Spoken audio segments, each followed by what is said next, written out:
morning everyone, and welcome to this week's Wild Wednesday. Now this week we're going to focus all on the amazing work that zoos do for conservation.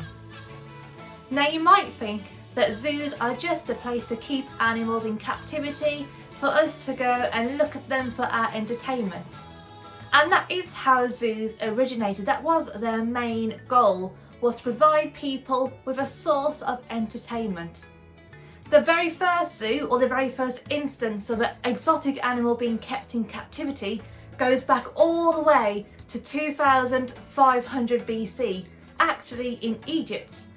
And the rich people, or the people that lived in palaces, owned their own menageries of exotic animals, a lot like a status quo.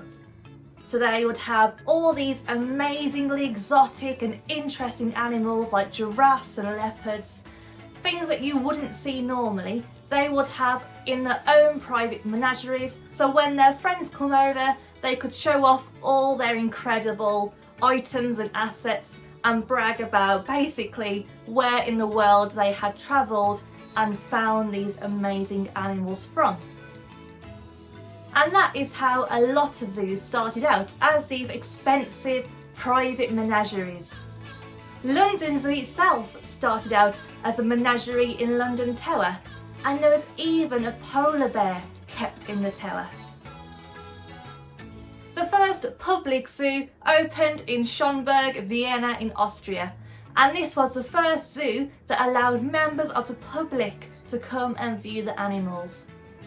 A few years later, the Tower of London turned into a public zoo as well, and it was the first scientific zoo that opened to actually explore more about the science behind the animals and their ecology and their conservation. These days, most zoos are accredited under BIAZA if they're from British Zoos, which is a British and Irish association of zoo animals. You can have accreditations from EAZA, which is a European version, and WAZA, which is the World Association of Zoo Animals and Aquariums. Now, these associations encourage their zoos to take part in different conservation strategies. And to be a member of these associations, the zoo has to either donate money to conservation or play a direct role in conservation too. Now there's two ways that zoos can help conservation. One is called in situ and the other is called ex situ. In situ just means that they're helping conservation in the wild animal's actual habitat. So they are funding people and researchers from their zoo and from outside to go into the animal's natural habitat and protect it there, whether that be opening rescue centres and rehabilitation centres or patrolling national parks. The second way, ex situ, is when the zoos help externally, and this includes fundraising and breeding programs as well.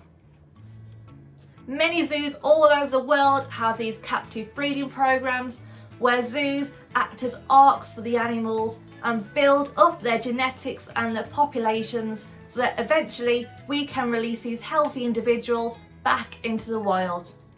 And that has happened on multiple occasions with many successes, and that's what we're going to be looking at in today's session.